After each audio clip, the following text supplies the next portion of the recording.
"I can make you sight again," said the little beggar to the millionaire who had lost his sight in an accident. The businessman laughed with contempt and disdain until something surprising happened. Everyone's mouth dropped open. Watch this. Beautiful story of faith and overcoming to the end. If this story interested you, subscribe to our channel. Don't forget to like this video and tell us which city you're watching us from. We'll keep going. Alexander Pierce stood at the floor-to-ceiling window of his penthouse office, his steel-grey eyes fixed on the Manhattan skyline. The setting sun cast long shadows across the city, but his attention was focused on the stock market figures scrolling across multiple screens behind him. Each number, each percentage represented another victory in his relentless pursuit of perfection. "Mr. Pierce, the board meeting starts in 5 minutes, his assistant's voice crackled through the intercom. "Acknowledged," he responded without turning away from the window. His reflection showed a man in his early 40s, impeccably dressed in a tailored charcoal suit, not a single silver hair out of place. Everything about him exuded control, from his perfectly knotted tie to the way he held his posture. The quarterly board meeting was just another stage for his mastery of the corporate world. As CEO of Pierce Global Investments, he had turned a modest family business into a billion-dollar empire through sheer analytical brilliance. His latest algorithm had predicted market movements with 99.8% accuracy, earning him features in Forbes and the Wall Street Journal. "The numbers never lie," he muttered to himself, a mantra that had guided him through decades of success. He turned to face the array of screens, each displaying complex graphs and charts that only he could fully comprehend. His eyes darted from one data point to another, his mind processing patterns and possibilities at lightning speed. The boardroom fell silent as he entered. 12 pairs of eyes watched him take his place at the head of the table. He didn't need notes or presentations. Every figure, every projection was etched into his memory with perfect clarity. "Ladies and gentlemen," he began, his voice carrying the weight of absolute certainty. "Our Q3 results have exceeded even our most optimistic projections. The new risk assessment model has eliminated all statistical anomalies." For the next hour, he led them through a masterclass in financial strategy. Questions were met with precise answers. Doubts were crushed under the weight of empirical evidence. This was his element, a world where everything could be quantified, analyzed, and controlled. After the meeting, as executives filed out with expressions of awe and envy, Marcus Chen, his oldest board member, lingered behind. "Alexander," Marcus said, his voice carrying a note of concern, "brilliant presentation as always, but have you given any thought to what we discussed last month, about taking some time off?" Pierce's expression hardened. "The company requires my full attention, Marcus. Vacation is an inefficient use of time. You haven't taken a single day off in 3 years. Even machines need maintenance." "I'm not a machine, Marcus. I'm simply efficient." Pierce gathered, his papers, his movements precise and measured. "Emotions and breaks are luxury items I cannot afford. The market never sleeps, and neither do I." Later that evening, as the office emptied and the city lights began to twinkle, Pierce remained at his desk, reviewing reports and fine-tuning projections. His phone buzzed with a message from his sister, the third this week. Like the others, it remained unread. Family, relationships, emotions, all variables that couldn't be controlled, therefore irrelevant to his equation for success. The clock struck midnight as he finally stood to leave. His driver had been waiting for hours, but Pierce never deviated from his routine. The car would be there, just as it had been every night for the past decade. Everything in its place, every moment accounted for. As he rode the elevator down to the parking garage, Pierce reviewed his schedule for the next day. Board meetings, analyst calls, strategy sessions, all perfectly arranged like pieces on a chessboard. He had built his life on the foundation of absolute control, and tomorrow would be another demonstration of his mastery over chaos. Little did he know, tomorrow would never arrive as planned.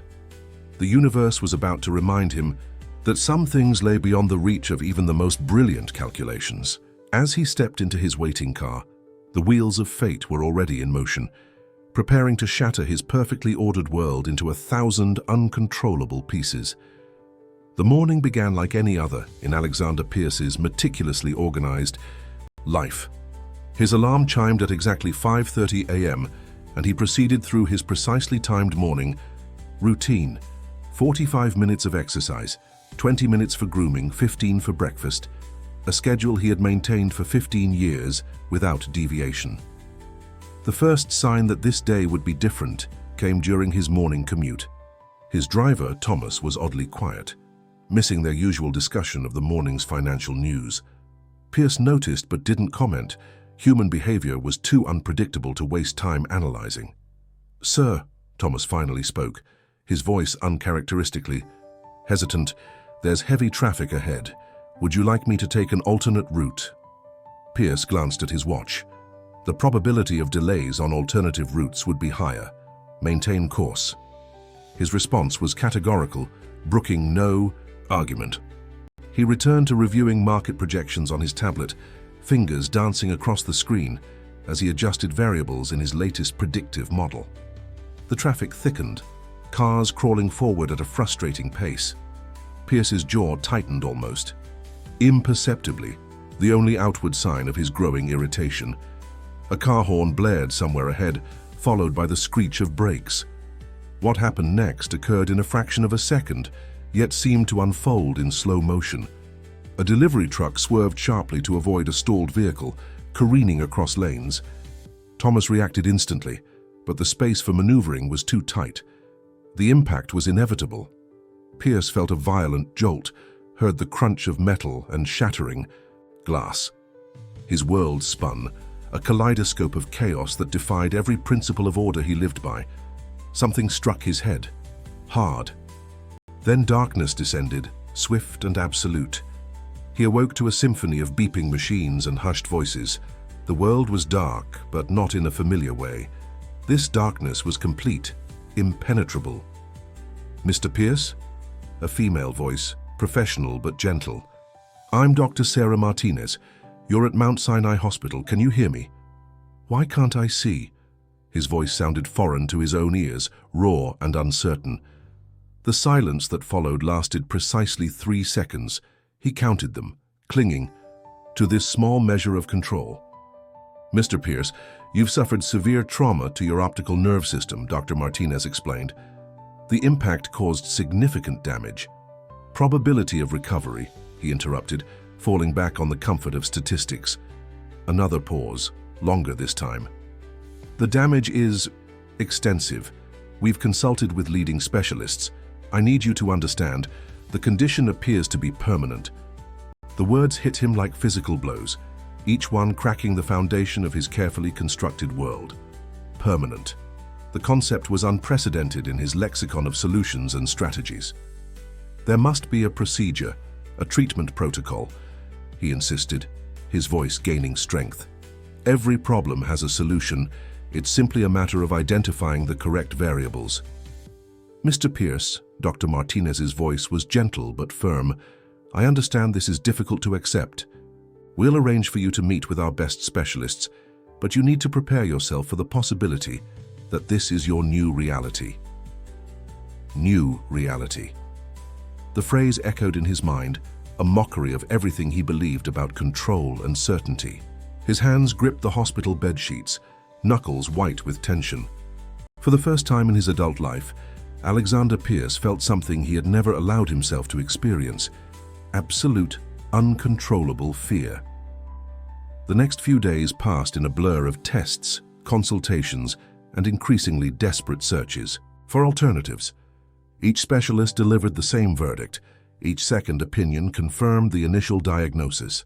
The man who had built an empire on his ability to see patterns and predict outcomes was now facing a future shrouded in permanent darkness. His sister Catherine arrived, her presence announced by the click of heels and the scent of her familiar perfume. "Alex," she said, and he heard years of unspoken words in that single syllable. "Let me help you."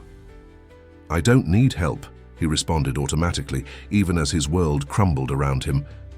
"This is a temporary setback. I just need to analyze the situation and develop an appropriate strategy."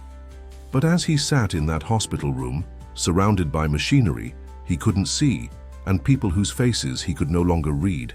A terrifying realization began to take hold. For the first time in his life, Alexander Pierce was facing a problem that spreadsheets and algorithms couldn't solve. The transition from hospital to home felt like exile to Alexander Pierce. His penthouse, once a testament to his success, had become a maze of unseen obstacles. Every step was a reminder of his newfound vulnerability, every familiar space now foreign and threatening. "I've arranged for a live-in caretaker," Catherine announced one morning, her voice carrying that mix of determination and concern that had become increasingly familiar. "She comes highly recommended, with years of experience working with visually impaired executives." "Unnecessary," Pierce replied curtly, seated in his home office chair. He had insisted on maintaining his regular work schedule, even if he couldn't see the screens that surrounded him. "I've already developed a system." Catherine sighed, a sound he had heard more frequently in the past weeks than in all their previous years combined. "Alex, you can't keep going like this. Yesterday you almost fell down the stairs. The day before you knocked over an entire shelf trying to reach your phone." "Minor adjustments to be made. Everything can be optimized with proper analysis." "This isn't a business problem you can solve with analytics." The frustration in her voice was palpable. "You need help, and accepting that isn't a sign of weakness."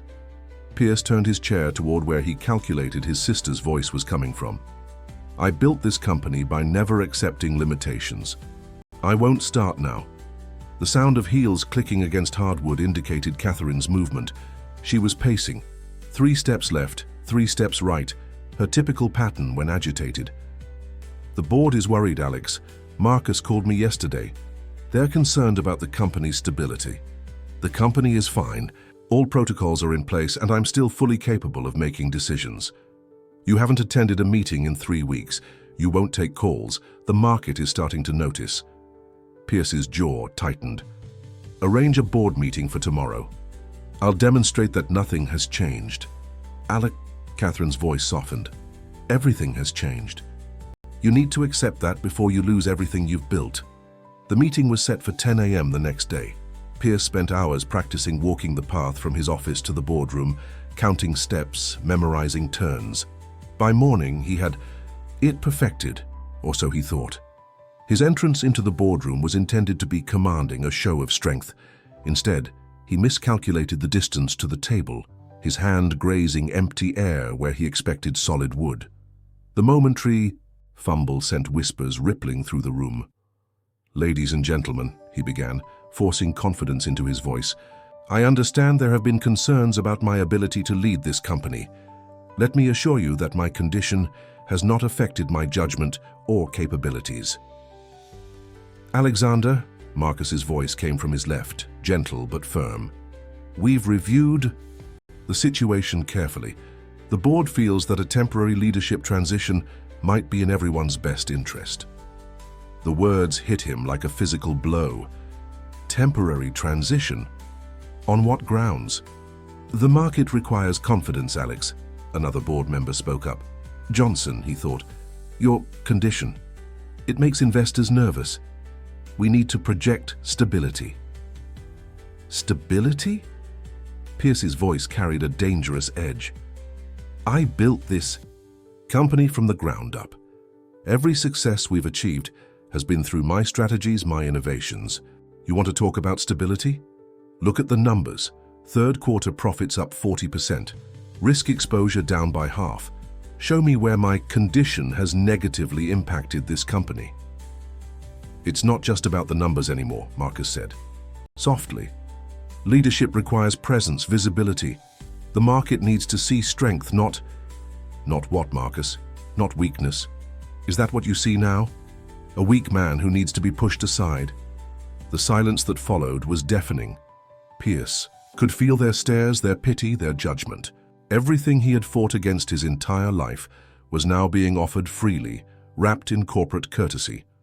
"I move to table this discussion," he said, his voice arctic. "This meeting is adjourned." He stood, turning to leave with as much dignity as he could muster, but his carefully counted steps betrayed him. He misjudged the distance to the door, his shoulder catching the frame hard enough to make him stumble.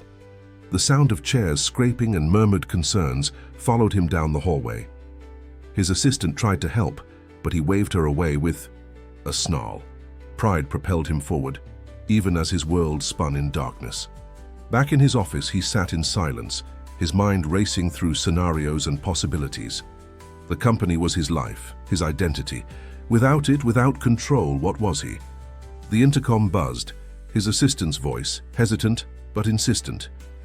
"Mr. Pierce, your sister is here with Ms. Chen. Send them away." "Alex," Catherine's voice came through clearly. She had obviously pushed past his assistant. "You need to listen. Emily Chen has a proposal you should hear." Emily? Pierce frowned. Marcus Chen's daughter. He remembered her from company events, always quiet, observant. "What proposal?" "There might be an alternative treatment." Emily's soft voice carried an undercurrent of certainty that caught his attention. "Not through traditional medicine, but something different, something your algorithms might not have considered." Pierce's laugh was bitter. "Alternative treatment? What's next? Crystal healing, miracle cures?" "No," Emily replied, unfazed by his sarcasm. "Something that helped my mother when doctors said she would never walk again. Something that defies statistical analysis, but produces results that can't be ignored." For the first time since the accident, Pierce felt a flicker of something dangerous. Hope. But hope was irrational, unquantifiable. Hope was what weak people clung to when logic failed them, wasn't it? The car ride to the address Emily had provided was silent. Pierce sat rigidly in the back seat, his mind still wrestling with the irrationality of what he was doing. He had spent the previous night researching alternative medicine, or rather, having his assistant read him studies and statistics about success rates and placebo effects. "We're here." "Mr. Pierce," Thomas announced, the car rolling to a stop. "Where exactly is here?" Pierce asked, detecting unfamiliar sounds and scents. Gone were the usual city noises. Instead, he heard children playing, distant music, the rustle of trees. "We're in a residential area," Catherine explained, opening his door. "About 30 minutes from Manhattan." Pierce allowed his sister to guide him, each step an exercise in suppressed frustration. The ground beneath his feet changed from pavement to what felt like a gravel path. The air carried the scent of herbs and flowers, so different from the sterile environment he was accustomed to. A door opened, and a voice he didn't recognize greeted them. "Welcome, Mr. Pierce. I'm Maria. Emily called ahead. We've been expecting you." The voice belonged to an older woman, her accent suggesting Hispanic origins. Pierce detected warmth in her tone, but also something else, a quiet authority that reminded him of his grandmother, the only person who had ever managed to make him feel both comfortable and slightly off balance. "Please come in. Watch your step." There's a small threshold.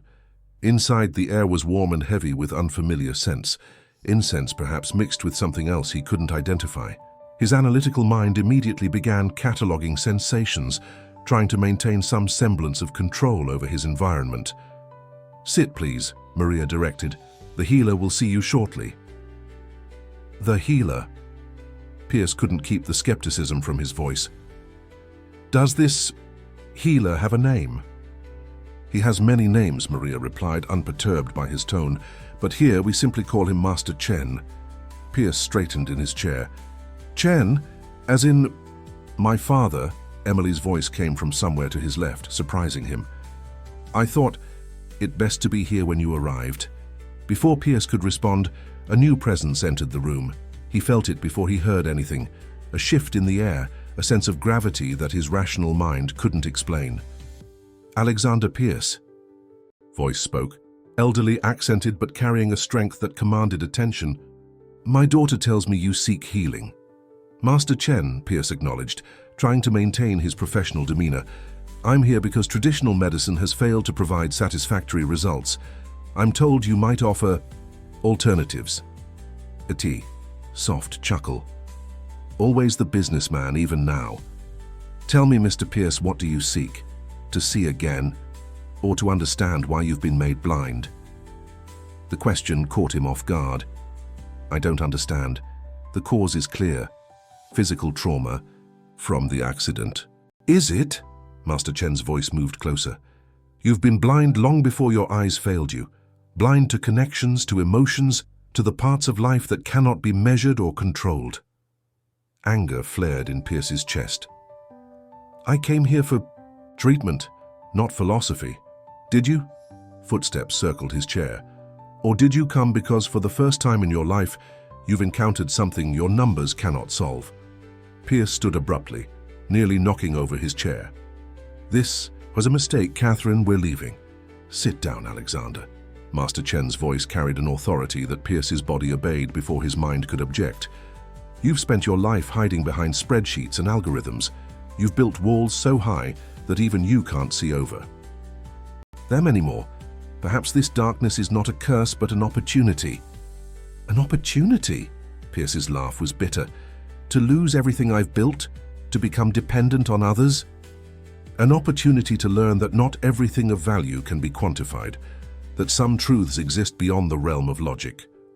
A hand touched Pierce's shoulder, its warmth spreading through him in an unsettling way. Your eyes may be damaged, but your true blindness lies deeper. Something in the old man's words resonated in a place Pierce had long ago locked away. Memories surfaced. His father's disappointed face when young Alexander preferred books to baseball, his mother's tears when he missed her final. Moments because of an important meeting, relationships sacrificed on the altar of success. What? Pierce's voice wavered. What exactly are you proposing? Not a miracle cure, Master Chen replied, but a journey, one that will require you to question everything you believe about control, about success, about what it means to truly see. The rational part of Pierce's mind screamed that this was nonsense, that he should leave immediately. But another part, a part he had suppressed for decades, whispered that perhaps, just perhaps, there was wisdom in these words. And, if I agree to this journey, then you must commit fully. No half measures, no hiding behind your walls of logic. You must be willing to explore the spaces between your carefully crafted equations. Pierce sat in silence, weighing options that couldn't be quantified, considering possibilities that defied statistical analysis. Finally, he spoke. When do we begin? The first week of Pierce's treatment challenged everything he believed about healing and progress. Instead of the structured therapy sessions he expected, Master Chen insisted on what he called presence practice. Hours spent sitting in silence, listening to the world around him. Your mind races like a trapped animal, Master Chen observed on their third morning. They sat in what Pierce had learned was a small garden behind the healing center, always calculating, always trying to solve. When was the last time you simply existed in a moment?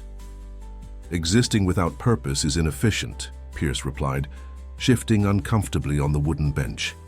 The morning air was cool against his face, carrying unfamiliar scents that his mind still tried to categorize and analyze. Ah, efficiency, the great lie of the modern world. Master Chen's voice carried a hint of amusement. Tell me, what do you hear right now? Pierce sighed but complied with the exercise. Traffic in the distance, birds, wind in the trees, a child playing somewhere nearby. He listed the sounds like items in a report, clinical and detached. And what do these sounds make you feel? Feel? Pierce frowned. They're just environmental factors, data points. Everything is data to you, isn't it? Even now in darkness, you try to quantify the world. But what if the most important things cannot be measured? What if healing begins when you stop trying to control every moment?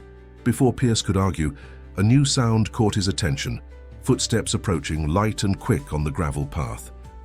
Good morning, Master Chen, a young voice called out. I brought the herbs you asked for. Ah, Miguel, perfect timing, Master Chen replied. Alexander, this is Miguel. He helps tend our garden and assists with various tasks around the center. Hello, Mr. Pierce, Miguel said, his voice carrying an earnest energy that Pierce found both irritating and oddly compelling. Master Chen has told me about you. Is it true you can calculate complex math problems in your head? Pierce nodded stiffly. unused to such direct curiosity. Mathematical ability is simply a matter of practice and proper methodology. Wow, Miguel breathed. Maybe you could teach me sometime? I'm trying to improve my math skills for school, but numbers don't always make sense to me. Before Pierce could dismiss the request, Master Chen interjected. An excellent idea. Alexander, you'll tutor Miguel 3 times a week. Miguel, you'll help Alexander learn to navigate the garden without assistance. What? Pierce straightened. I'm here for treatment, not to teach remedial mathematics. Everything is treatment, Master Chen said firmly. You need to learn that giving is as important as achieving. Miguel, when would you like to begin? Now? The boy's enthusiasm was unmistakable. I have my algebra homework with me, and I could show Mr. Pierce around the garden right after. Pierce opened his mouth to object, but something stopped him. Perhaps the genuine excitement in Miguel's voice, or maybe the realization that arguing with Master Chen was proving consistently futile. The next hour passed in an unexpected blur. Despite his initial reluctance, Pierce found himself drawn into explaining mathematical concepts, translating them into terms the boy could understand. Without visual aids or calculators, he had to rely solely on words and analogies. So if x equals the number of apples, Miguel reasoned slowly, and y equals the number of oranges, then 2x plus 3y has to equal the total cost. Correct, Pierce confirmed, surprised by the small surge of satisfaction he felt at the boy's progress. Now, if we know the total cost and the number of apples, I can figure out how many oranges there are, Miguel exclaimed. That's actually kind of cool. After the math lesson, true to his word, Miguel began teaching Pierce about the garden. The boy's descriptions were far from technical. He spoke of the velvety leaves of one plant, the star-shaped flowers of another. He guided Pierce's hands to feel different textures, explaining which plants had healing properties and which were purely for beauty. Beauty is subjective and non-quantifiable, Pierce muttered, even as his fingers traced the delicate pattern of a leaf. Maybe that's what makes it special, Miguel suggested. Not everything needs to be counted to be important, right? The simple wisdom in those words caught Pierce off guard. He remained silent as Miguel continued the tour, his mind struggling with concepts that defied his usual analytical framework. Later, as Catherine arrived to drive him home, Master Chen pulled him aside. Your first real lesson was today, though you may not realize it yet. Teaching basic algebra to a child is hardly a lesson, Pierce responded. No? Master Chen's voice held that knowing tone that Pierce was beginning to recognize. You taught numbers, but you learned something about connection. You gave knowledge, but received a new way of experiencing the world. The question is, are you ready to acknowledge what cannot be measured? Pierce left the center that day with more questions than answers. The familiar weight of his watch felt heavy on his wrist. A timekeeper, for a man who was beginning to suspect that the most important changes couldn't be tracked in minutes and hours. As days turned into weeks, Pierce found his carefully structured world being dismantled piece by piece. Master Chen's treatments continued to defy conventional logic. Meditation sessions, herb therapy, and most challenging of all, regular interactions with the center's diverse community of seekers and healers. Your sister called, Thomas informed him one morning as they drove to the center. She wanted to know how the treatments are progressing.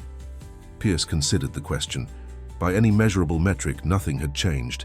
His physical condition remained the same. Yet something was shifting, subtle but undeniable, like tectonic plates moving beneath the surface of his consciousness. Tell her the results are inconclusive, he replied. The car pulled to a stop and Thomas helped him out.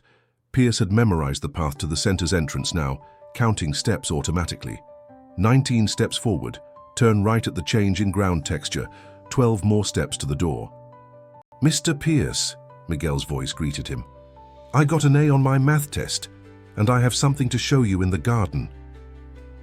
Despite himself, Pierce felt his lips curve slightly. The boy's enthusiasm had become a familiar bright spot in his dark world. Congratulations on the test, though with your improving grasp of algebraic concepts, I'm not surprised. Miguel's hand slipped into his. something that would have been unthinkable weeks ago, but had somehow become natural. Come on. The morning. Glories just bloomed and they feel amazing.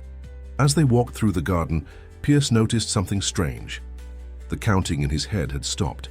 Instead of measuring each step, he was aware of other things. The warming morning sun on his face, the subtle changes in the ground beneath his feet, the various fragrances that Miguel had taught him to identify. Here they are. Miguel guided Pierce's hand to a delicate flower. Feel how the petals spiral. They open every morning when the sun comes up and close again at night. It's like they're dancing with the day. Pierce traced the flower's form, trying to create a mental image. The pattern seems to follow the Fibonacci sequence, he mused. Nature's mathematics. Or maybe mathematics is just our way of trying to understand nature. A new voice joined them. Maria, the center's caretaker. Miguel, your mother's here for your checkup. Oh right, I'll be back later, Mr. Pierce. Don't forget we have another math lesson tomorrow. As Miguel's footsteps faded, Pierce turned toward Maria. His mother? I didn't realize he was a patient here. Miguel has been coming to the center for 2 years, Maria explained, her voice softening. A rare condition affects his spine.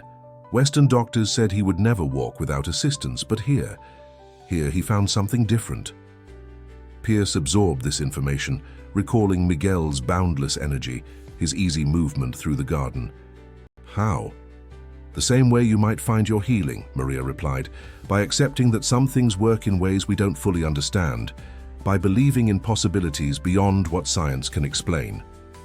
Later that day, during his session with Master Chen, Pierce found himself thinking about, Miguel, why didn't you tell me about his condition? Would it have changed how you taught him, Master Chen asked. Would you have treated him differently if you knew? No, but... Pierce paused, realizing the truth in those words.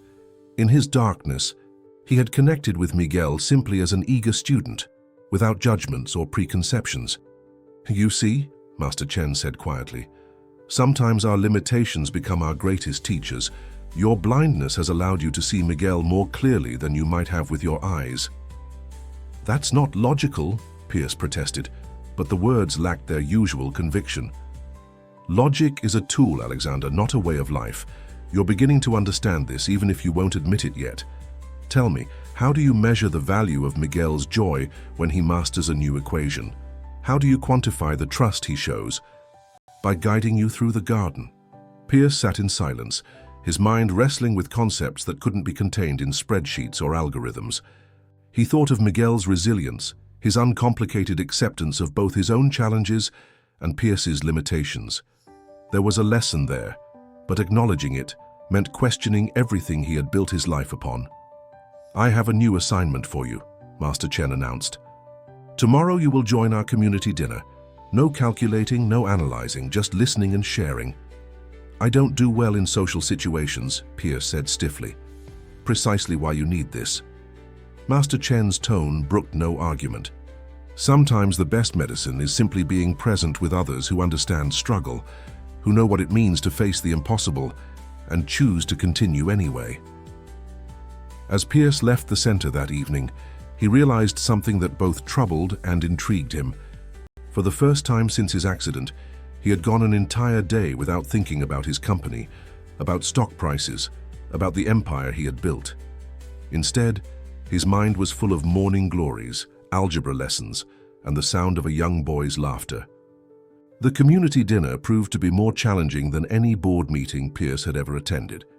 Seated at a long table in the center's main hall, surrounded by voices and movements he couldn't see, he felt more vulnerable than he cared to admit. Everyone here has a story, Maria explained as she placed a bowl of something fragrant in front of him. Some come for physical healing, others for emotional wounds, but we all share our meals and our journeys. Pierce gripped his spoon, hyper-aware of every movement. The prospect of eating in public, potentially making a mess, sent his anxiety spiraling. A light touch on his arm made him start. Here, let me help, a woman's voice offered. The bowl is at 2 o'clock, water glass at 1. I'm Claire, by the way. 6 months ago, I couldn't even feed myself after my stroke. Now I'm teaching art classes again. Art? Pierce couldn't keep the skepticism from his voice. How can you create without perfect motor control? Claire finished, a smile in her voice. The same way you're learning to live without sight. We adapt. We find new ways. Sometimes the limitations lead to unexpected beauty. Around the table, conversations flowed. Pierce found himself drawn into discussions that had nothing to do with stock markets or profit margins. A former dancer spoke about rediscovering movement after an accident. A veteran shared his struggle with PTSD and how the center's meditation practices had helped him find peace. "Mr. Pierce," Miguel's voice cut through the buzz of conversation. "Can I sit next to you? Mom said it's okay." "Of course," Pierce found himself saying, surprising even himself with the warmth in his voice. He felt Miguel slide into the chair beside him, the boy's energy palpable. "Everyone," Miguel announced proudly. "Mr. Pierce is teaching me algebra. Did you know he can solve huge equations in his head? Yesterday he showed me how math is like a puzzle, and now I can solve problems I never understood before." Pierce felt something unfamiliar bloom in his chest. At the boy's words, a warmth that had nothing to do with achievement or success metrics. "Is this the same Alexander Pierce who told me last week that teaching was an inefficient use of his time?" Master Chen's amused voice carried from somewhere across the table. Laughter rippled through the group, but it wasn't the mocking kind Pierce had feared. It was warm, inclusive, the gentle teasing of family. "Miguel is an exceptional student," Pierce said carefully. "His ability to visualize mathematical concepts is remarkable. And your ability to explain them without visual aids is equally remarkable," Miguel's mother spoke up. "I've never seen him so excited about school before. Whatever you're doing, it's making a difference." The conversation shifted, but Pierce found himself stuck on those words. Making a difference. Throughout his career, he had measured success in dollars and cents, in market shares and profit margins. But here, in this room full of broken people finding their way back to wholeness, success meant something entirely different. After dinner, as people began to disperse, Claire touched his arm again. "You know, I have a theory about healing," she said. "Sometimes we have to lose what we think defines us to discover who we really are." "And who am I without my sight?" Pierce asked, voicing the fear that had haunted him since the accident. "That's what you're here to find out, isn't it?" She squeezed his arm gently. "But from what I've seen tonight, you're more than just the man who can't see. You're the man who helps a young boy see mathematics in a new way. That's something, don't you think?" Later that evening, as Thomas drove him home, Pierce found himself reflecting on the evening. He had expected to feel depleted by the social interaction, drained by the effort of navigating a world he couldn't see. Instead, he felt connected. His phone buzzed, a message from Catherine. "Board meeting tomorrow. They're expecting an update on your condition." Reality crashed back in. Tomorrow he would have to face the corporate world again, explain his progress, or lack thereof, to people who measured everything in quarterly reports and profit projections. How could he make them understand what was happening at the center?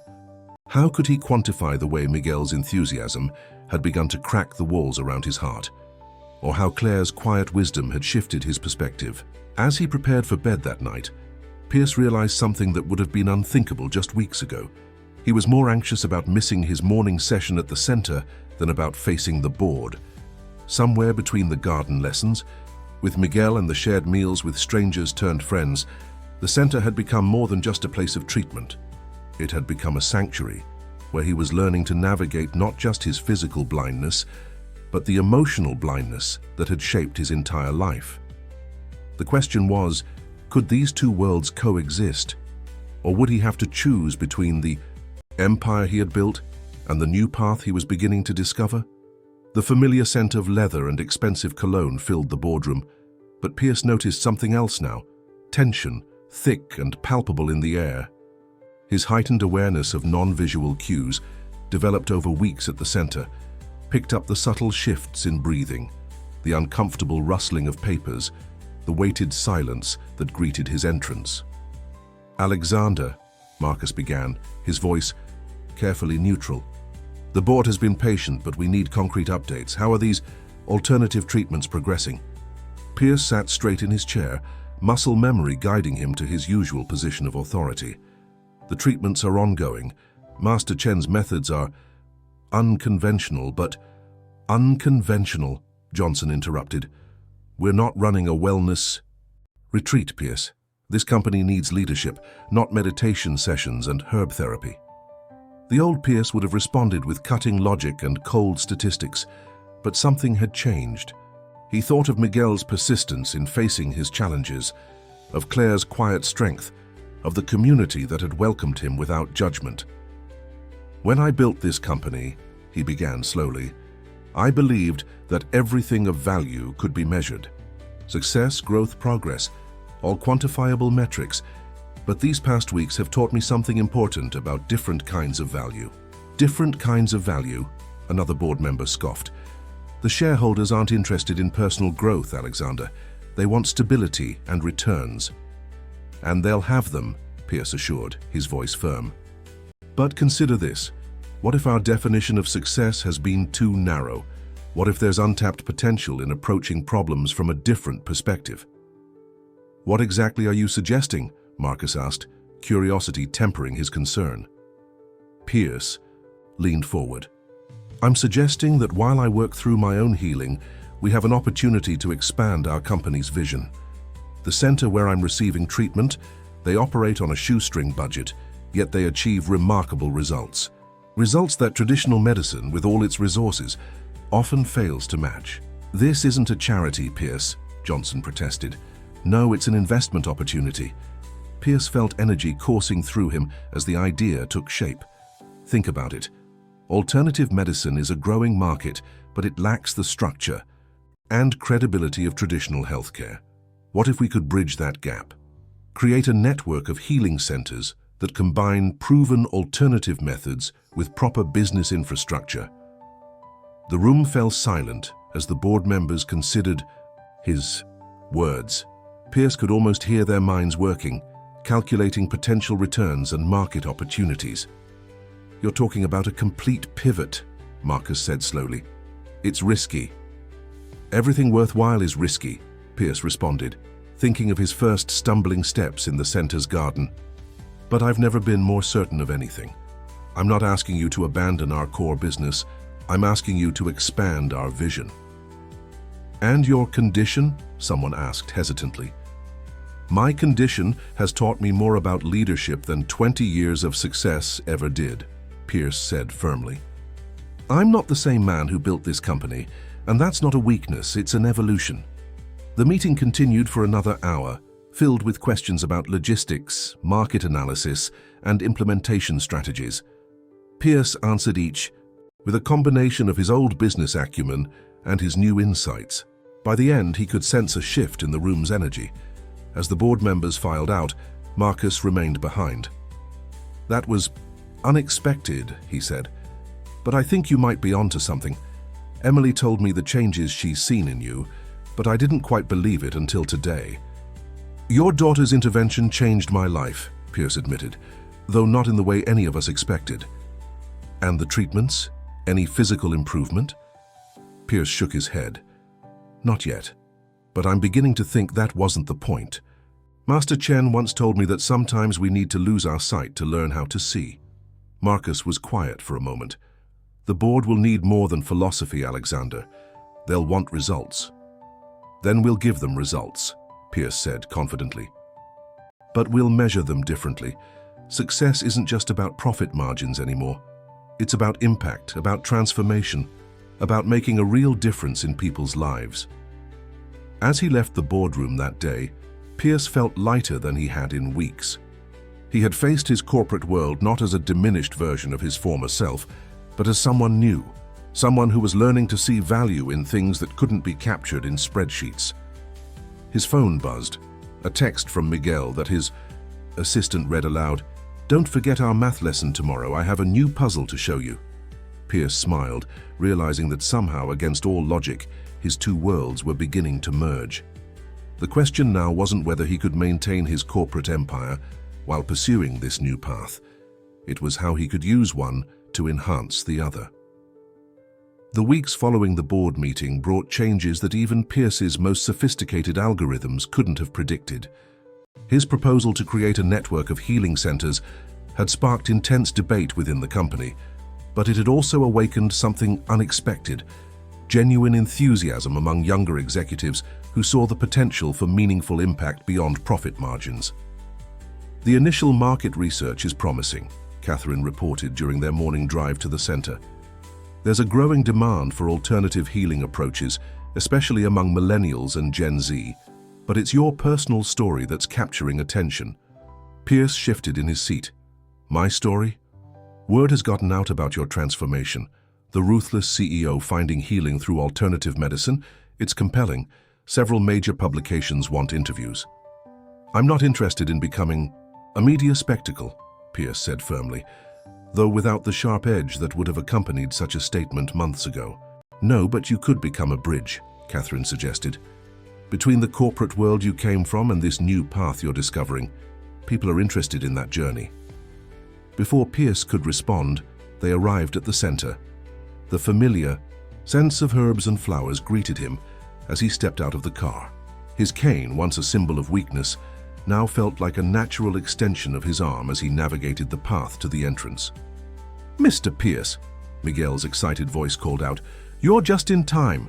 Master Chen is teaching us about sacred geometry in the garden." Pierce found himself smiling. Sacred geometry? That sounds like an interesting intersection of our usual mathematics lessons. Miguel's hand slipped into his, guiding him toward the garden. It's amazing. The flowers grow in patterns that follow mathematical rules. But Master Chen says there's something more to it.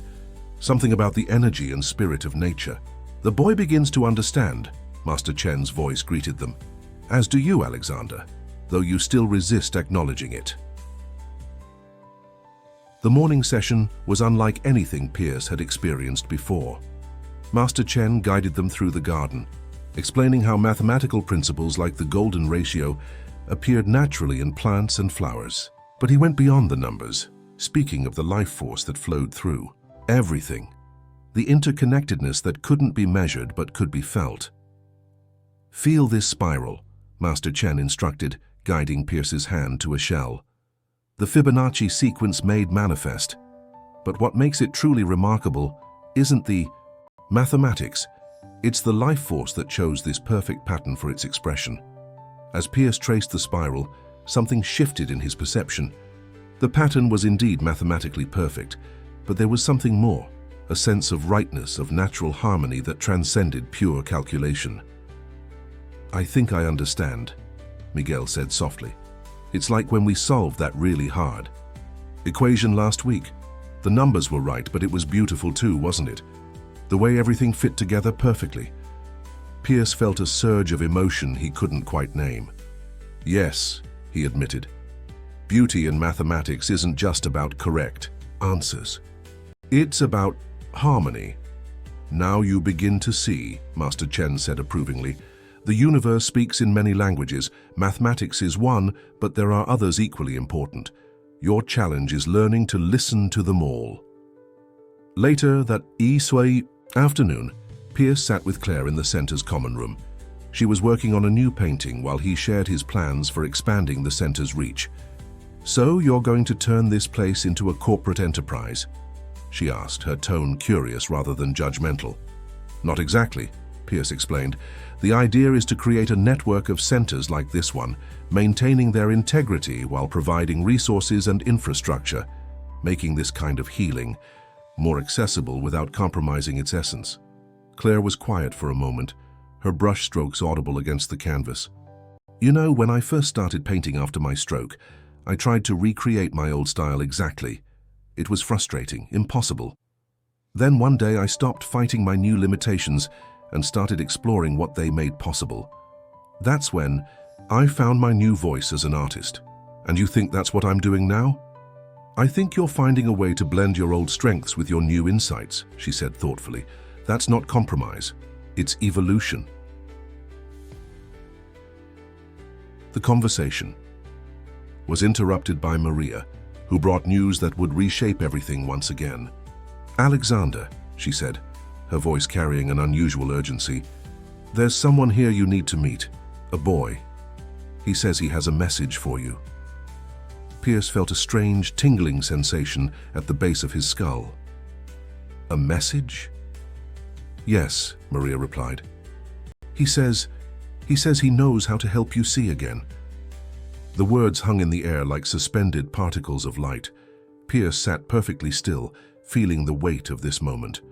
Months ago, such a claim would have sparked desperate hope. Now something deeper stirred within him, a recognition that perhaps true sight involved more than just physical vision. "This boy," Pierce asked carefully, "where did he come from?" "The streets," Maria answered softly. "He has no family. But there's something special about him, something that reminds me of Miguel when he first came to us." Pierce stood, his decision made. "Take me to him." As he followed Maria's footsteps, Pierce realized that regardless of what this mysterious boy might offer, he had already gained something invaluable, the ability to see with his heart what his eyes had never truly perceived. Whatever came, next would build upon that foundation, not replace it. The boy was waiting in Master Chen's private meditation room, a space Pierce had come to know well through their daily sessions. The air felt different today, charged with an energy he couldn't explain but had learned not to dismiss. "My name is David," the boy spoke before anyone could make introductions. His voice was young but carried an old soul's weight. "I've been watching you, Mr. Pierce." Pierce sat carefully in his usual spot, aware of Master Chen's presence by the door. "Watching me? How?" "From the streets, near your office building. I used to sleep in the alley behind it." David's voice moved closer. "I saw you before everything changed. Always rushing, always looking at papers and phones, never really seeing anything at all." The observation struck Pierce with its simple truth. "And now?" "Now you're learning to see differently." "That's good, that's necessary." David paused and Pierce heard him shifting position. "But you're not complete yet. There's more to your journey." "You said you could help me see again," Pierce prompted, keeping his voice neutral despite the anticipation building in his chest. "Not me," David corrected, "but I know who can. There's a woman in the mountains. She works with energy and light in ways your doctors would never understand. She helped my friend Joey when the hospitals said he would never walk again." Pierce felt Master Chen move closer. "This healer?" the old master asked. "She practices the ancient ways?" "Yes," David replied simply. "She doesn't take money. She doesn't advertise. She only helps those who are ready to receive healing." "And you think I'm ready?" Pierce asked, genuinely curious. "I think you weren't ready before," David said, "when you only believed in what you could measure and control, but now you're beginning to understand that some truths exist beyond proof." The room fell silent.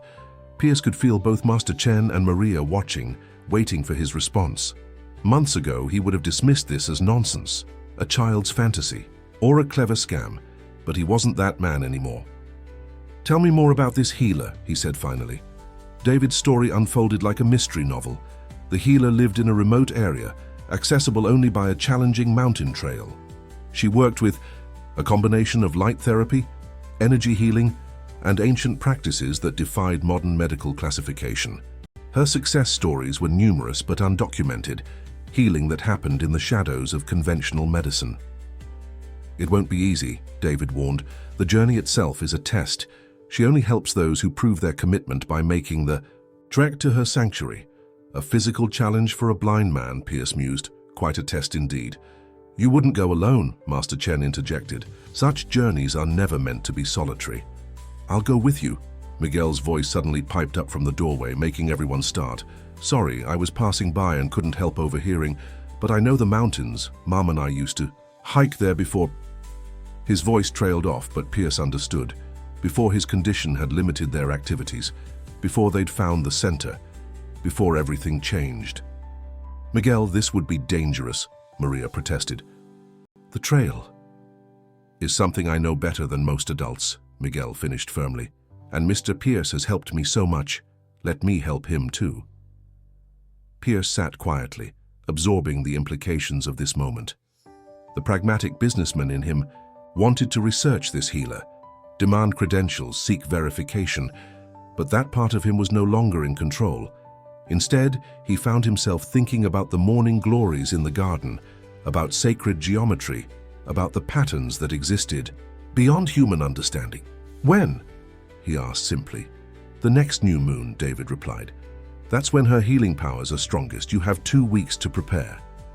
2 weeks to decide if he was ready to take this leap of faith. 2 weeks to prepare for a journey that defied logic but resonated with something deeper, something he was only beginning to understand. There are no guarantees," David added softly.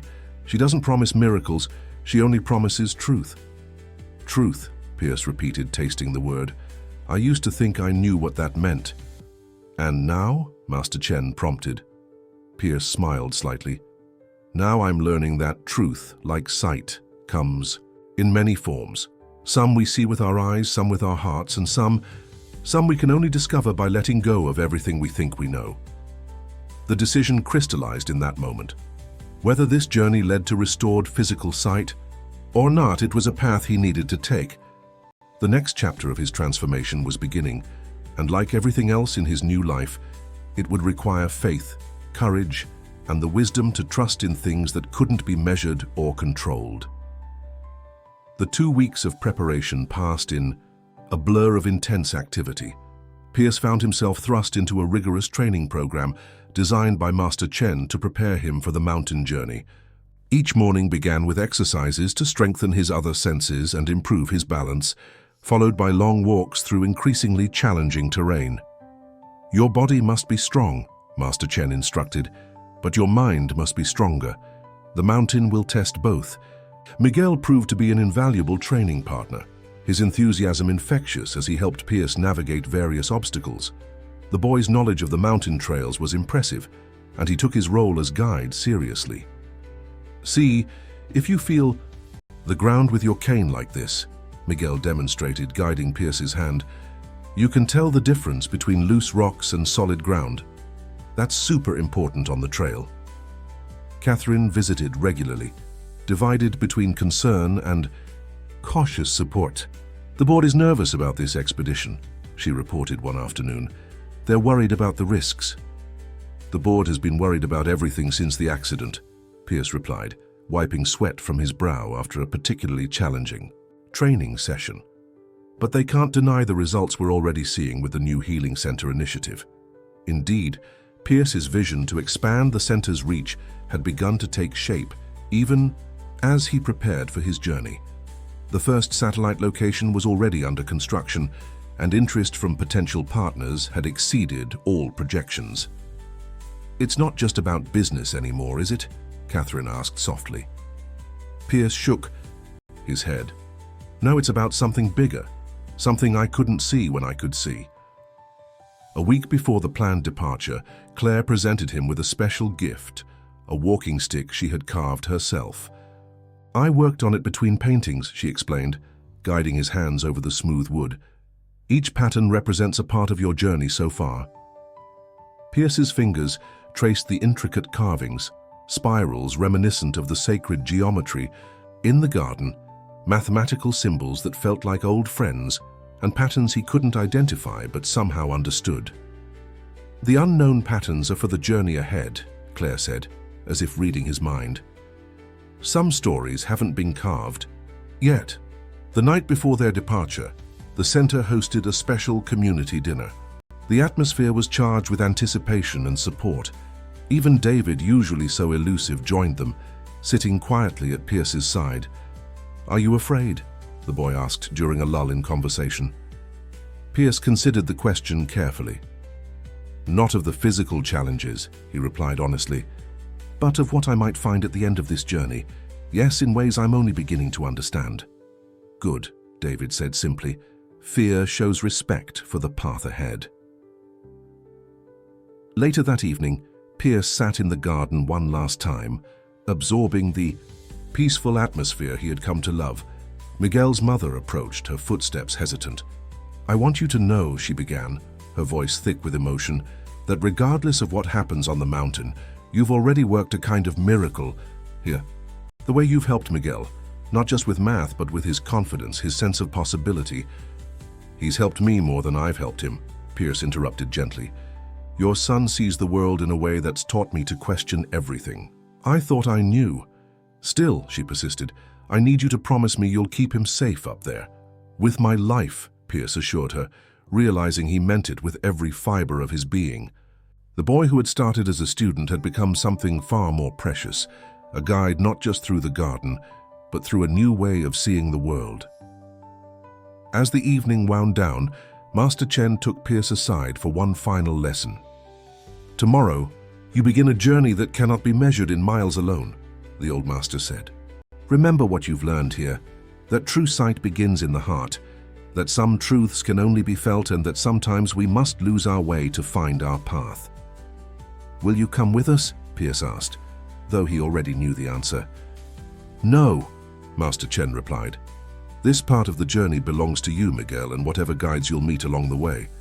My role has been to prepare you. Now you must walk the path yourself. That night, lying in bed, Pierce realized how far he'd come from the man who had first entered the center months ago. That man had been blind long before he lost his sight, locked in a prison of numbers and control. Now, preparing to climb a mountain he couldn't see in search of a healer he wasn't sure existed, he felt more clear-sighted than ever before. His phone buzzed one last time, a message from Thomas, who would drive them to the trailhead in the morning. Everything's ready, sir. We leave at dawn. Pierce touched the walking stick Claire had given him, feeling the patterns of his journey beneath his fingers. Tomorrow would begin a new chapter, one that couldn't be predicted or controlled. And for the first time in his life, he was ready to embrace the unknown. The mountain air bit cold and crisp as Pierce stepped out of the car at the trailhead. Even through his layers of carefully chosen hiking gear, he could feel the chill of early morning. Miguel bounced beside him, practically vibrating with excitement. The trail starts here, Miguel explained, his voice carrying easily in the quiet dawn. It's pretty smooth for the first mile or so, then it gets more challenging. But don't worry, I've practiced this part with you lots of times. Pierce adjusted his grip on Claire's walking stick, feeling the familiar patterns ground him. Thomas helped them shoulder their packs, lightweight but containing everything they might need for the 3-day journey to the healer's sanctuary. The weather report looks good, Thomas said, concern evident in his voice. But please be careful, and Mr. Pierce, good luck. As Thomas's car pulled away, leaving them alone at the base of the mountain, Pierce felt the weight of the moment settle around him. The familiar sounds of the city were gone, replaced by bird calls and the whisper of wind through trees. Ready?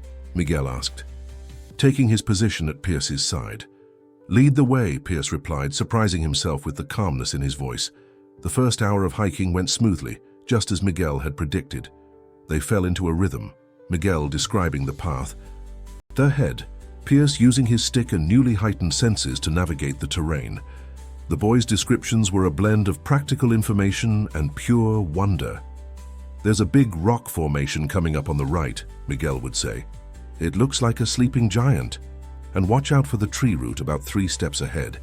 It reminds me of the sine waves we graphed last week. As they climbed higher, the trail began to change.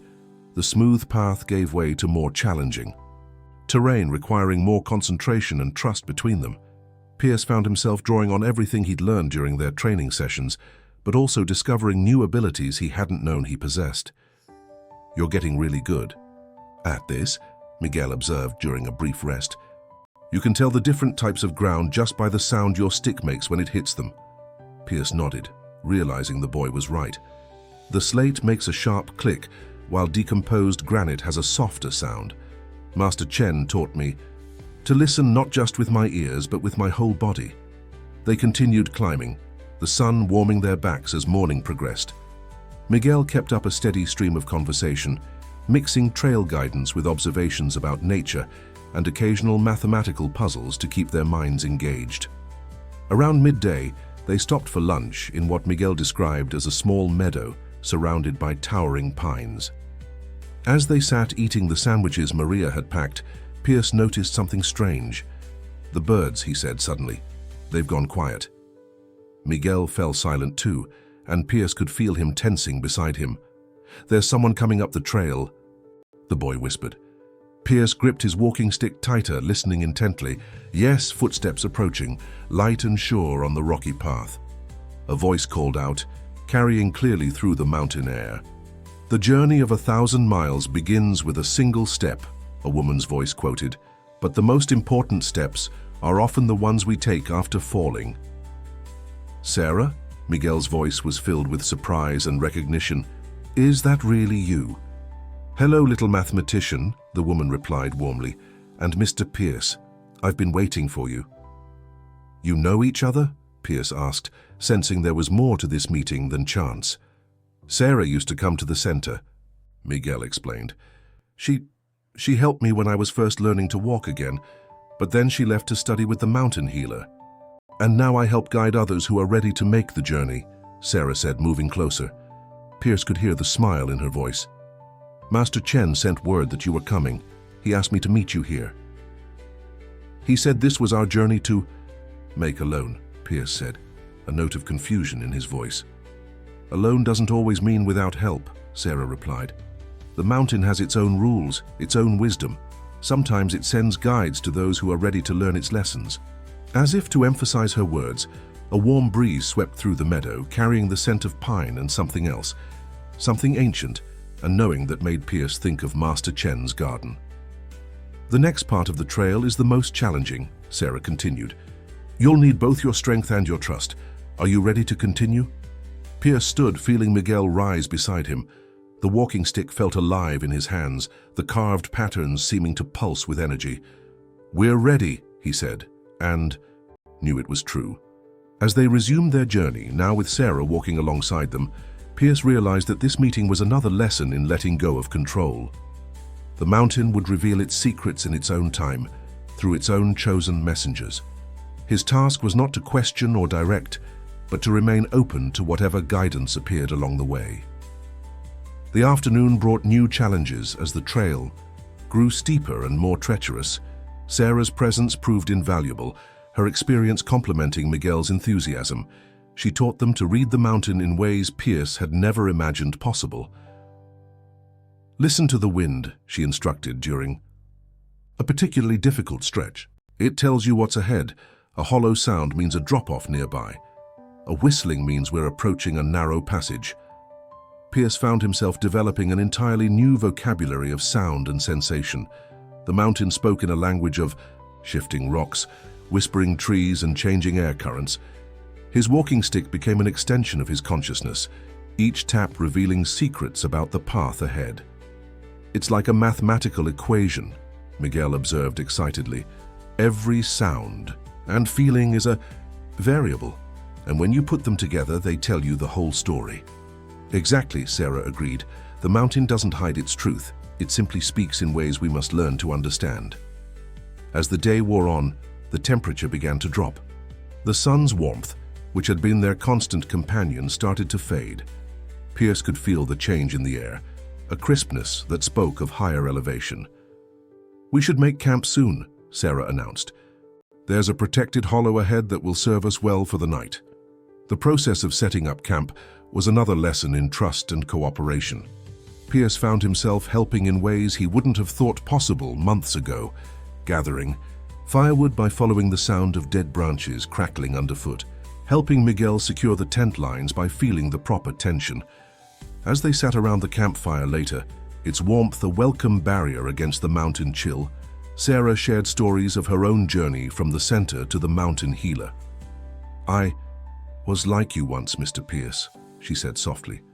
"Trapped in a world of limitations. Mine were physical, but the real prison was in my mind. The healer showed me that our greatest obstacles are often the ones we create for ourselves." "Did she restore your ability to walk?" Pierce asked, noting how sure-footed Sarah had been on the trail. "She helped me find my own path to healing," Sarah replied. "Sometimes the cure we seek isn't the one we need. Sometimes the journey itself is the medicine." Miguel, who had been unusually quiet, suddenly spoke up. "Like how teaching me math helped you see things differently, Mr. Pierce." The observation struck Pierce deeply. Yes, Teaching Miguel had changed him in ways no medical treatment could have. It had opened his heart when his eyes had closed.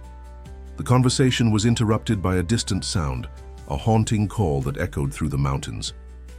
"What was that?" Pierce asked, feeling Miguel shift closer to him. "Mountain spirits," Sarah answered, and Pierce could hear the smile in her voice.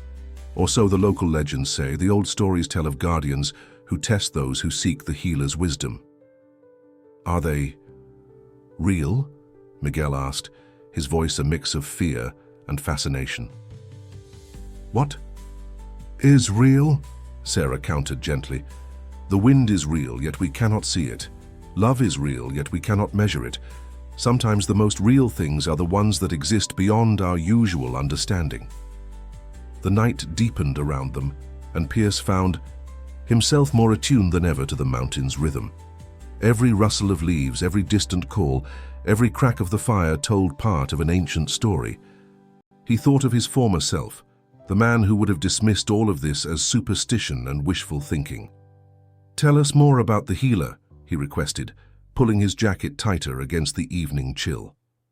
Sarah was quiet for a moment, as if choosing her words carefully. "She's not what you might expect. She doesn't perform miracles or promise instant cures. Instead, she helps people find their own path to wholeness. Some call her a mystic, others a scientist who's discovered secrets beyond modern medicine. The truth, I suspect, lies somewhere in between. Like the sacred geometry in Master Chen's garden," Miguel added thoughtfully. "Science and spirit together." "Exactly," Sarah agreed. "But reaching her isn't just about climbing this mountain. Each person's journey is different, shaped by what they need to learn most."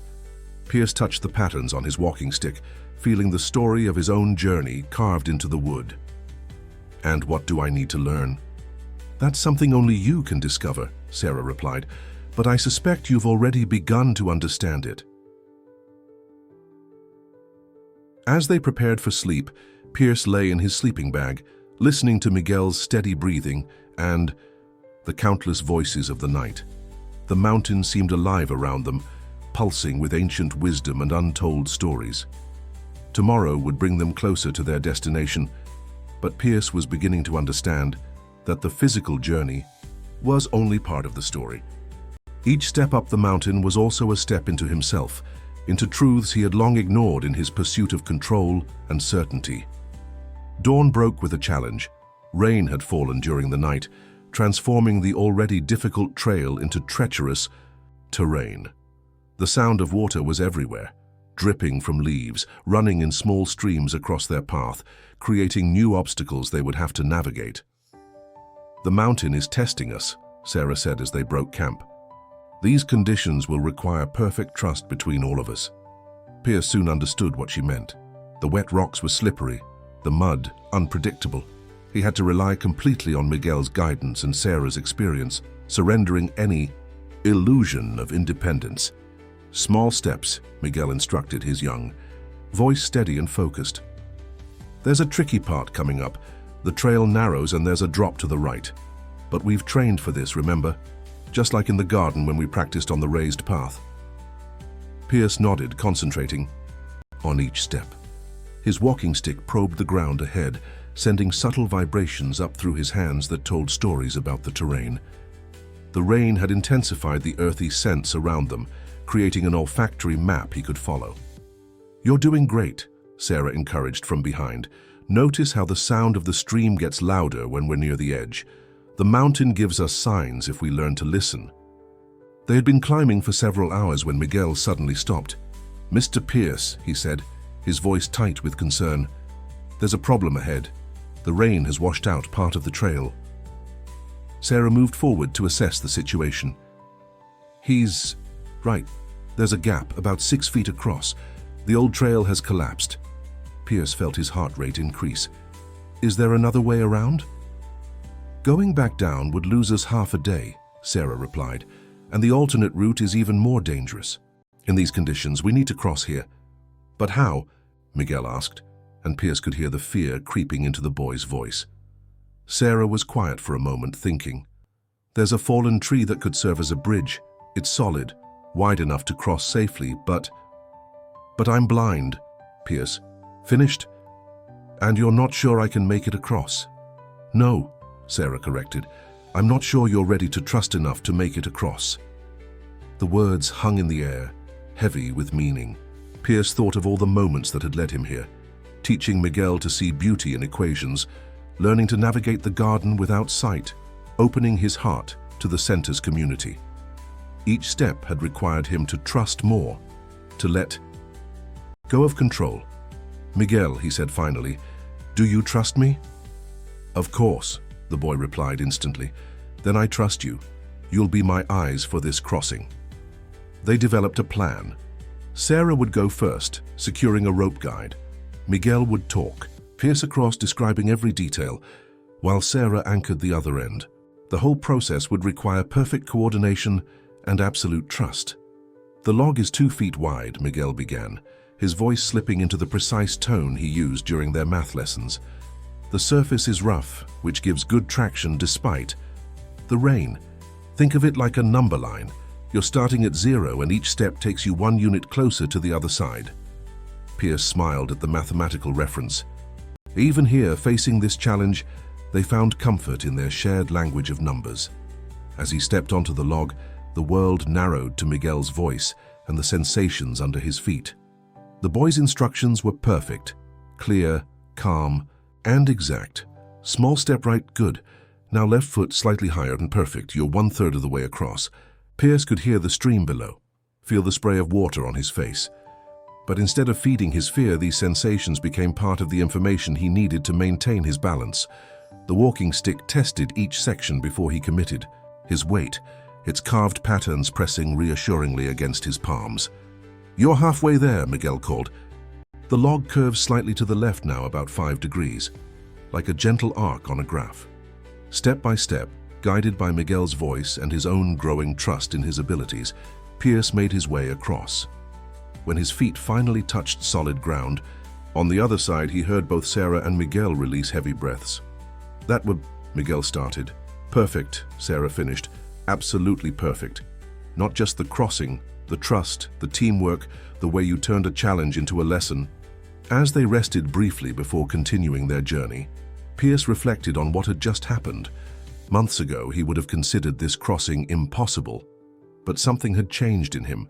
He had learned to see possibilities where, before he had only seen limitations. The mountain's tests are never random, Sarah said softly. Each challenge reveals something we need to understand about ourselves. And what did this one reveal? Pierce asked. That true vision isn't about what your eyes can see, she replied.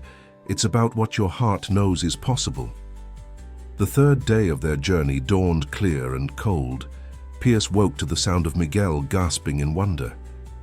The whole valley is filled with clouds below us, the boy exclaimed. It's like we're on an island in the sky, and the sunrise, and it's turning everything golden pink. Sarah's voice joined in, gentle and knowing. We're close now. The healer's sanctuary lies just beyond the next ridge, but the final ascent will be our greatest challenge yet. As they packed up camp for the last time, Pierce could feel a change in the air, not just the thin atmosphere of high altitude, but something else, something that made the carved patterns on his walking stick seem to tingle against his palms. The air feels different, he observed. Almost electric. The ancient ones called this the veil, Sarah explained. They said it was where the physical and spiritual worlds grew thin enough to touch. Modern scientists have recorded unusual electromagnetic readings in this area, though they can't explain why.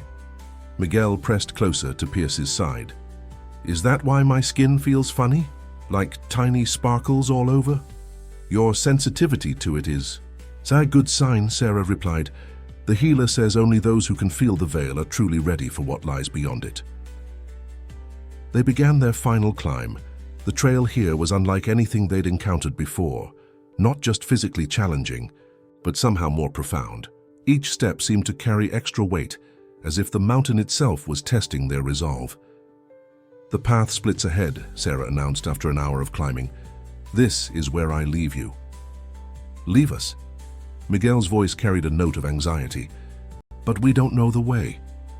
You know more than you think, Sarah assured him, and this part of the journey must be made without my guidance. The right path will reveal itself to those who are ready to see it. Pierce felt her approach. She took his hand, pressing something small and smooth into it. "A gift from the mountain," she said. "Use it when you need it most." Before he could ask what it was, she was gone. Her footsteps faded away, leaving Pierce and Miguel alone in the charged mountain air. "What did she give you?" Miguel asked. Pierce ran his fingers over the object. "It feels like a crystal of some kind, perfectly smooth on one side, naturally rough on the other." He carefully tucked it into his pocket, somehow knowing its importance would become clear later. They stood at the crossroads, feeling the weight of the decision before them. Pierce could hear two distinct sounds, a whisper of wind from the left path, a faint chiming from the right. "Which way?" Miguel asked, his voice small in the vast mountain silence. Pierce thought of everything that had led them here, the accident that took his sight, Master Chen's lessons, the garden's sacred geometry, the center's healing community. Each step had taught him to trust in something beyond logic and control. "Miguel," he said carefully, "close your eyes." "But why?" "I need to see the path to guide you." "Trust me. Close your eyes and tell me what you feel." A moment of silence then. It's like when we work on a really hard math problem. You know how sometimes the answer just feels right even before we check it? The left path feels like that.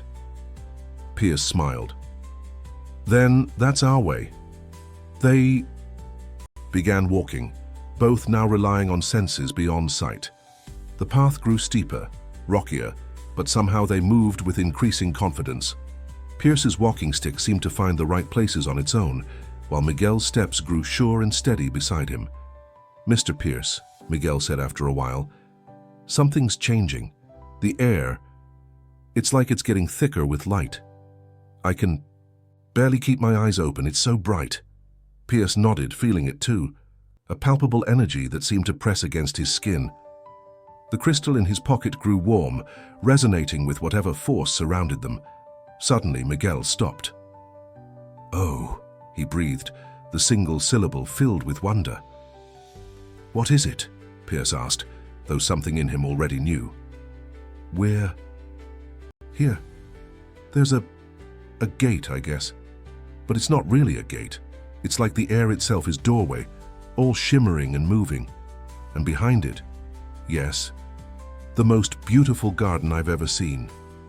Even more amazing than Master Chen's, and there's someone waiting for us." Pierce reached into his pocket, touching the crystal Sarah had given him. It pulsed with warmth, like a tiny heartbeat against his palm. "Are you ready?" he asked Miguel, though the question was equally for himself. The boy's hand slipped into his, squeezing gently. "Together," Miguel said firmly. They stepped forward and the world changed. Pierce felt it immediately, a sensation like walking through a waterfall of pure energy. The crystal in his pocket grew hot, and suddenly his world exploded with light. The light that filled Pierce's world wasn't visual in any way he had previously understood. It was a sensation that transcended ordinary perception, as if every cell in his body could suddenly see. Colors had taste, sounds had texture, and the boundaries between senses dissolved into a symphony of pure awareness. "Welcome," a voice said. Or perhaps it wasn't a voice at all, but rather a ripple in the extraordinary field of energy surrounding them. "You've come far, both in distance and understanding." Miguel's hand tightened in his. "Mr. Pierce," the boy whispered, she's not what I expected." The presence moved closer. Pierce felt rather than heard her smile. "What did you expect, young one? An old woman in mysterious robes? The truth often defies our expectations." Pierce found himself reaching for his pocket for the crystal Sarah had given him. As his fingers touched it, the sensations intensified. The crystal seemed to sing against his skin, harmonizing with the energy around them. "Ah," the healer said, "you brought a piece of the mountain's heart with you. Sarah chose well." "Can you restore my sight?" Pierce asked, though somehow the question felt smaller now, less important than it had at the beginning of their journey. "I can help you see," the healer replied, her words carrying layers of meaning. "But first you must understand what true vision means. Miguel, would you like to help demonstrate?" Me? Miguel's voice carried surprise. How? Share with us what you see right now. Not with your eyes, but with your heart. Miguel was quiet for a moment, then began to speak. I see connections, like the patterns we studied in sacred geometry, but alive. Everything is connected by threads of light. Mr. Pierce, you're glowing with all these amazing colors, especially around your heart. And there are equations. No, they're more like music, but I can understand them like mathematics. As Miguel spoke, Pierce found himself seeing through the boy's descriptions, experiencing reality on a level he had never imagined possible. The crystal in his hand pulsed in rhythm with his heartbeat, with Miguel's voice, with the very fabric of existence around them. Now you begin to understand, the healer said. Sight is not limited to the eyes. Your journey here has taught you to see with your whole being, through touch, through sound, through the mathematics you share with Miguel, through the wisdom of your heart. Awesome, but my physical vision, Pierce began, can be restored, she completed. The damage is not beyond repair, but that healing will only have true meaning if you maintain this deeper sight you've gained. Are you ready for both? Pierce felt Miguel squeeze his hand again, grounding him in the moment. He thought of everything he had learned, the lessons in the garden, the trust built on the mountain trail, the connections forged at the center. He thought of how his blindness had opened him to a world of possibilities he had been too blind to see before. Yes, he said finally. I'm ready to see everything. The healer moved closer. The crystal in Pierce's hand grew warmer, its energy spreading up his arm and throughout his body. He felt Miguel gasp beside him, presumably watching whatever transformation was taking place. The physical healing will take time, the healer explained, but the mountain has already given you its blessing, and your heart is finally open to receive it. Miguel, you have been an essential part of this journey. Your pure sight, your ability to bridge the worlds of logic and wonder, has helped prepare the way. The energy around them shifted, intensified. Pierce felt something changing deep within his eyes, within his brain, within his very understanding, vision itself. The crystal sang in his hand, its frequency matching some fundamental vibration of healing. Remember, the healer's voice seemed to come from everywhere at once. True healing is not a destination, but a continuation of the journey. What begins here must be nurtured by the choices you make, the connections you maintain, the balance you strike between seeing with your eyes and seeing with your heart. As the energy began to stabilize, Pierce realized he could distinguish shapes, shadows, hints of light through his physical eyes. But more importantly, he could see the truth of the healer's words, could feel the reality of connection and wonder that no physical vision could fully capture. Miguel's voice came, filled with awe. Mr. Pierce, your eyes, they're changing. But you're still glowing, maybe even brighter than before. Pierce smiled, holding tight to both the crystal and Miguel's hand. He stood at the threshold of a new way of being, understanding that what he had come seeking was only the beginning of what he had found. The descent from the mountain was a journey through two worlds. With each passing hour, Pierce's physical vision grew stronger, shapes and shadows gradually resolving into clearer images. But it was the other kind of sight, the awareness that transcended mere visual perception, that truly transformed his experience. The colors around you keep changing, Miguel observed as they carefully made their way down the trail.